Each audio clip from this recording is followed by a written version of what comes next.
සුබ දවසක් ඔයාලා හැමෝටම මම අද ඔයාලට කියලා දෙනවා ළඟ එන අවුරුදු කාලෙට ගෙදරට අමුත් එක්ක ආවොත් ඔන්න ලේසියෙන්ම හදලා දෙන්න පුළුවන් රසමරස පුඩින් එකක් හදාගන්න.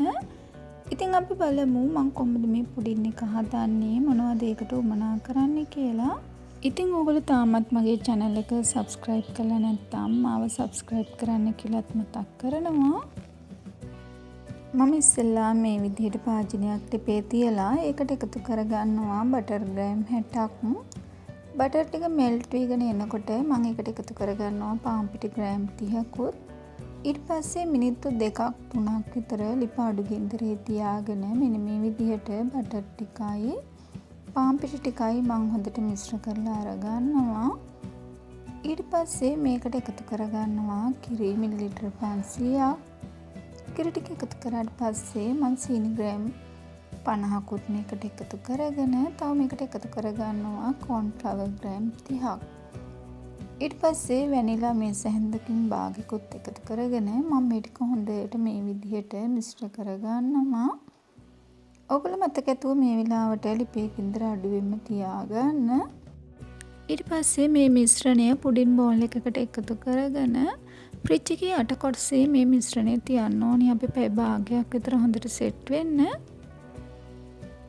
ඊට පස්සේ මම තවත් බෝල් එකක් අරගෙන ඒකට එකතු කරගන්නවා කෝන්ෆ්ලවර් මේස හැඳි භාගයක්.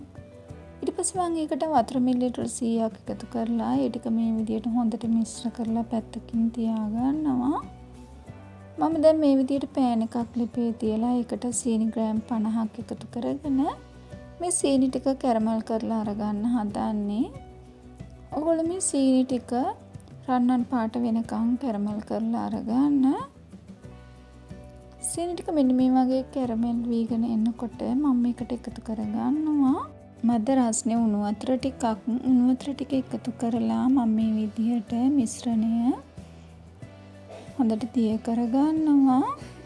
ඊට පස්සේ මම මේකට එකතු කරගන්නේ අර කලින් හදලා තියාගත්ත කෝන්ෆ්ලවර් මිශ්‍රණය.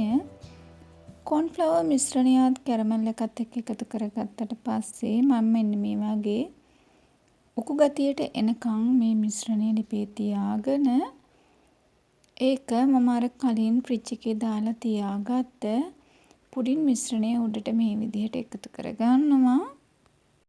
කැරමල් මිශ්‍රණය පුඩින් එක උඩට මේ විදිහට එකතු කරගත්තට පස්සේ අපි මේක පැයක් විතර ෆ්‍රිජ් එකේ තියාගන්න ඕනේ හොඳට සෙට් වෙනකල්.